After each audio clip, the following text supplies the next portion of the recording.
The play-in is officially set and the NBA playoffs are right around the corner. We're going to break it all down. Let's get it.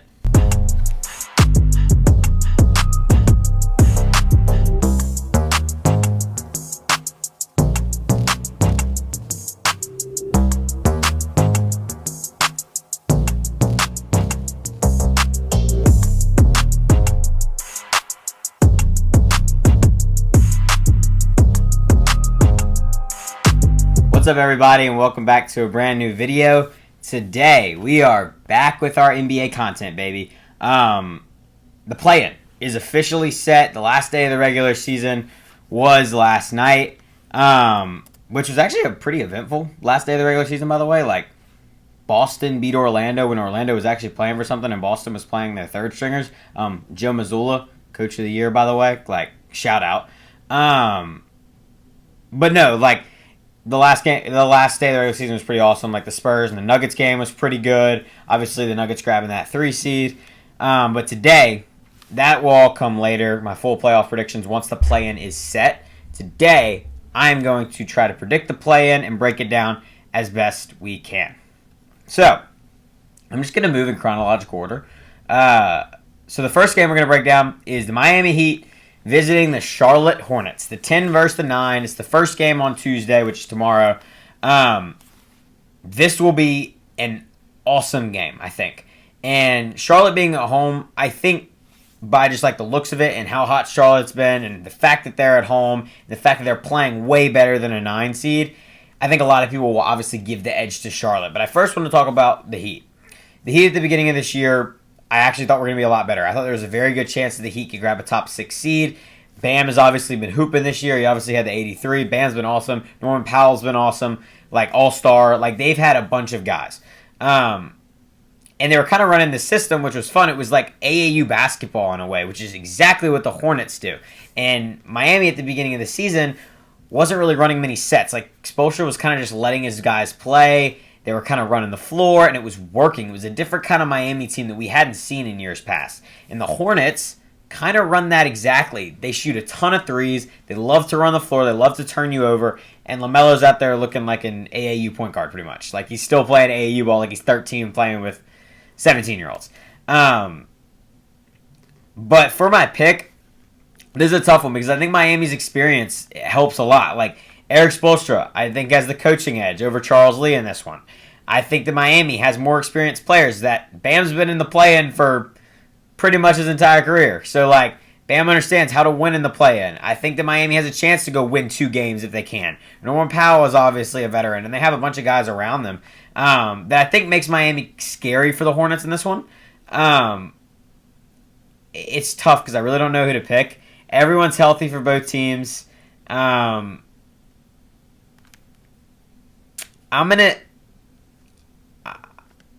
gonna go with what most people are probably gonna pick, which is the Charlotte Hornets, because I think I'm rooting for the Hornets in this one. I do think the Heat are gonna keep it way closer. I think the spread 5.5 is a little big for the Hornets. I think it's a little closer, probably 2.5. But I will take the Hornets. Just the fact that they're at home and they're playing so well right now, and the 3-point shot, if it's falling for just a couple of their guys, it can get pretty rough for the Heat early. But I think that experience could keep the Heat in it. But I will go with the Charlotte Hornets to win their first game. Next, in this situation, so on Tuesday night at 9 o'clock, it'll then be the Trailblazers and the Suns. If you do know me, you know I am a very, very big Suns fan. The Suns at this point are finally coming into this game pretty much fully healthy. They have a couple game time decisions, but it's kind of into the bench guys, and then Jordan Goodwin is a big one for the Suns. All right, first let's talk about the Trailblazers. Their season kind of started off pretty shaky, right? Like, Chauncey Billups, obviously, at the beginning of the year, having all that problem with, like, the betting scandal and all that stuff. It kind of shook their season off at the start. They fired him. They got rid of him. Thiago Splitter comes into a role where he actually has done a really, really good job. Portland fans, I think, are kind of hit or miss with if they want him to come back next season, but he led him to an 8 seed, and Portland has not done that in a pretty long time. And the main story was Denny Avdija, right? Like, coming over from Washington, not a lot of people thought Denny could, be a 25-point per game scorer, be an all-star. and he has been incredible. He's been by far the best player on this team. What he's so good at is drawing fouls. Like, he is incredible at getting to the line. And I am someone who actually appreciates a way that people can get to the line and the savviness that creates. I love Shea. I think the way that Shea plays is savvy. I think it can get a lot at sometimes. But Denny Avdia is one of those savvy players that can get to the line very easily. But he can also get his buckets, right? Shaedon Sharpe's been great this year. Jeremy Grant, in somewhat of a limited role, has been good. Drew Holiday. They've had a bunch of guys miss time, right? So we haven't really seen this team at full strength up until now.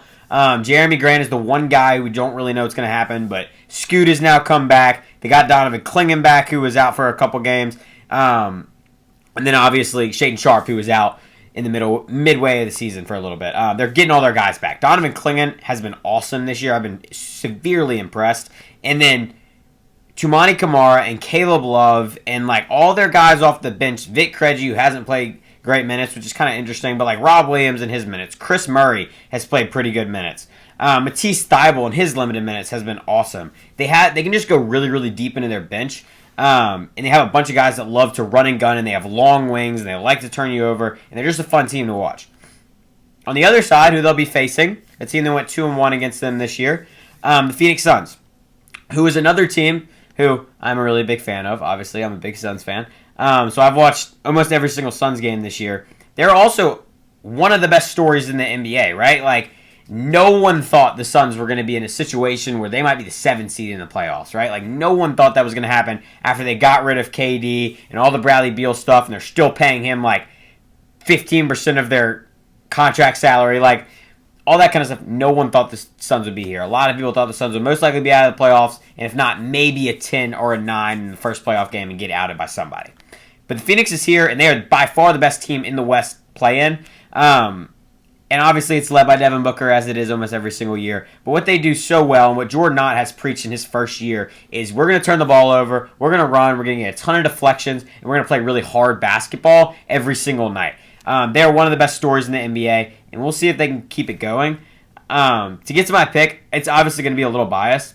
I actually think the Trailblazers match up pretty dang well against the Suns, but I think the Suns finally being fully healthy helps a lot. Dillon Brooks getting a couple games under his belt before going into this playoff stretch, being able to play with Book again and being able to play with Jalen Green for some games. They've dealt with so many injuries this year, same as Portland. We're getting to see both these teams fully healthy in a win-and-you're-in scenario. I do think the Suns have better talent at this point in the year, and I think all those guys have proved a lot more to me than what the Blazers have done, but I can see this game going either way. But I would go with the Suns. I think they have better talent, and I think with all their guys healthy, I think they can outcoach the Blazers. I think Jordan Knott is the better coaching matchup in this one. So I would go with the Phoenix Suns. Next, that will wrap it up on Tuesday. And going into Wednesday, the first game is another East matchup. They put both the West matchups at night. Makes sense. Magic versus Sixers. This is the game that'll probably be the most least watched, I would assume, in the play-in. It's just not going to be incredible basketball, right? Like, there's no Joel Embiid, first of all, for the Sixers. Orlando, I kind of talked about it earlier. Like, they had a chance to get that 7th seed and play this game at home if you beat a 4th-stringer Boston team, and they couldn't do it. And Orlando at this point in the season, has actually been picking up some steam, but at points in the year, they were not great. They were just not a good basketball team. Jamal Mosley has not been great at all this year. I think there's a very good chance Jamal Mosley's probably fired, especially if they do lose this game or lose 2 games in the play and don't even get into the playoffs. I just don't think Jamal Mosley's been great with his lineups, and obviously they've had so many injury problems, the Magic, this year.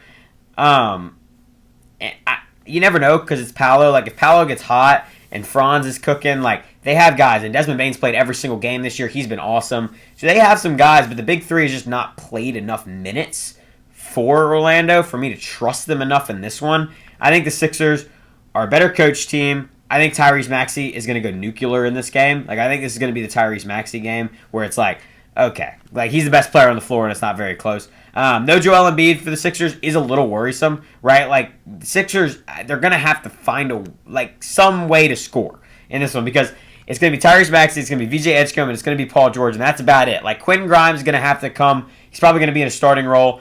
Is going to have to go crazy. And then there's going to be Kelly Oubre, who's going to have to play really good minutes. Dominic Barlow, Cam Payne, they're going to have guys that come off their bench and play really, really well. just to get that scoring attack. But I do think that Tyrese Maxey is enough that can lift the Sixers over the Magic, and especially being at home, I will give the edge to the Sixers, and we will see what happens in an Orlando versus Miami game, which I guess I'll just pick right now. So in this situation, I picked the Hornets. Sorry. Yeah, I picked the Hornets versus the Magic.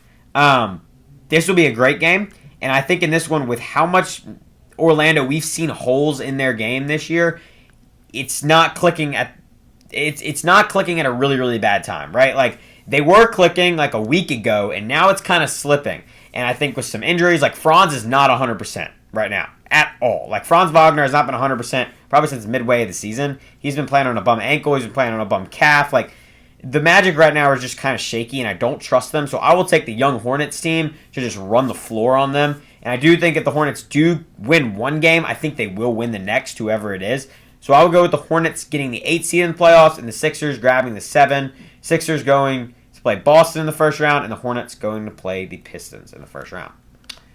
And in our last game of the play-in, the Warriors versus the Clippers. This will be an awesome game. This is two veteran heavyweight teams, you could say. First, for the Golden State Warriors, this has been a season from hell for the Warriors. Like, there's no other way to put it. First off, your team just wasn't constructed very well going into the year. Like, they didn't do an incredible job at building around Steph and Jimmy coming into the year. And then, obviously, Jimmy goes down with that injury. And they get Porzingis, and they added a couple, like, things. Jonathan Kuminga's no longer on the team, right? Like, you kind of changed some things up midway through the season, but you are relying on a lot of guys who have not been in playoff situations before to come through for you. So it's going to have to be Steph Curry, who has not played a lot of games this year, right? He's played like 40 games. He's not been in the lineup most nights. And you're going to have to rely on guys like DeAnthony Melton and AirPods and Draymond and Moses Moody to, like, really give you good minutes. Will Richard, Gui Santos. Like, they're going to have to give you really, really good minutes in this one. They're going to have to score because the Clippers defensively are just going to be a struggle for Steph. Like, we saw it the other night in their last game. The Clippers kind of conceded. They did not think that Portland was going to lose to the Kings, so they did not play Kawhi in that game. And the Clippers still won. And Steph was playing for the Warriors. Draymond wasn't. A couple other guys wasn't. But Steph was playing, and it wasn't great, right? Like, the Clippers' defense has been really, really good this year. And I honestly like their team where it is right now because Kawhi is going to be an All-NBA first-team guy. He should be in the MVP race, but the MVP race is so crazy that it's like he's probably the 5th guy on the list right now. But Darius Garland, he's been good in the minutes I've seen. I've been pretty impressed. Benedict Mathurin's been incredible. If you know me, I'm a really, really big Benedict Mathurin fan, and I'm a Benedict Mathurin believer. And I just think for the Clippers, I don't think they have enough to really make a run in the playoffs if they can get there. But in this game, I'm taking the Clippers pretty easily. I think Kawhi goes nuclear, and I think they find out a way. Chris Dunn and Kawhi somehow figure out a way to pretty much stop Steph. Whether he scores 35 or not, they're going to have to find scoring from somewhere else, and it's going to be really, really hard to do that against such a good defensive team for the Clippers. So in this situation, it is going to be, also they're playing at home in the Intuit Dome. A lot of factors, I think, go the Clippers' way. So for our last game, a win-or-go-home game in the play-in, it will be the Trailblazers versus the Clippers. And this one will be a battle. It will be a battle, and it will be interesting to see how do the Trailblazers guard Kawhi. Like, what is the thing that Tiago Splitter, like, works up or figures out to just stifle Kawhi? Because if you take Kawhi out of the game, the Blazers will win pretty easily. If you don't, you let Clippers hang around, their defense gets them stops towards the end, like, that's when the Clippers go win the game. I would be interested to see, like, do the Clippers play their game, right? Do they get sped up like the Blazers like to play? The Blazers have so much size. Do they have that size to bang around inside with them? Like, are they able to do that? I don't know. And in this situation, a lot of people are probably going to pick the Clippers. I'm going to go with the Blazers. I think the Blazers have more guys. I think the Blazers have proven it to me. And I think with them fully healthy, they can figure out a way to stop Kawhi. They have enough defensive pressure. It'll be Toumani Camara, Matisse Thybulle, and a couple other guys that'll kind of be helping. It'll be Toumani Camara's assignment, and that's all he's going to need to do. And Toumani Camara has been awesome on the ball this year, and last year he was too. So I think with enough help from some of your role players for the Blazers, and you have that size, and you're getting guys back, and at this point, I would assume Jeremy Grant is probably in the lineup. I do think that the Blazers can win this one, and I'm going to take the Blazers to snag the 8 seed in the West and go play OKC in the first round, and the Suns grab the 7 to go play San Antonio in the first round. So, those are my predictions. Kind of just sat down here and started talking.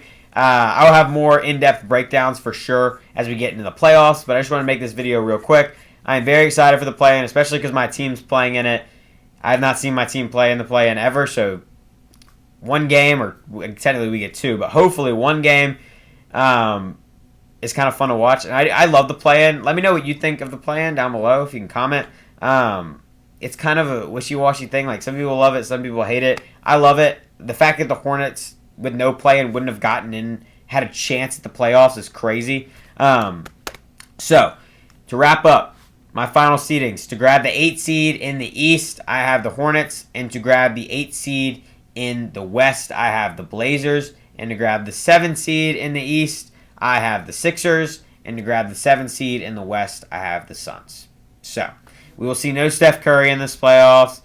We will see no... Who's another guy we won't see in this playoffs? No Paolo Banchero, which is crazy to say that the Magic won't make the playoffs, but very possible could happen. And I would love for them to get in the lottery. I don't know what their pick scenario is, but like the Magic needed another guy next to Franz, next to Paolo, next to Desmond Bane. They're not fully ready, and they need to fire Jamal Mosley. And you'll see no Steph, and you'll see no Kawhi. So, like, a bunch of big guys you will not see in the playoffs this year, which is kind of sad. But you also see a lot of fun new teams in the playoffs, like the Blazers, and a different kind of Suns team, and the Hornets, in my opinion. But you never know. All those predictions could be wrong. We could be sitting here, and we could have the Heat sitting at the 8th seed and, upsetting Detroit in the first round. I can see that happening. But those are my predictions. I appreciate y'all for watching. Peace.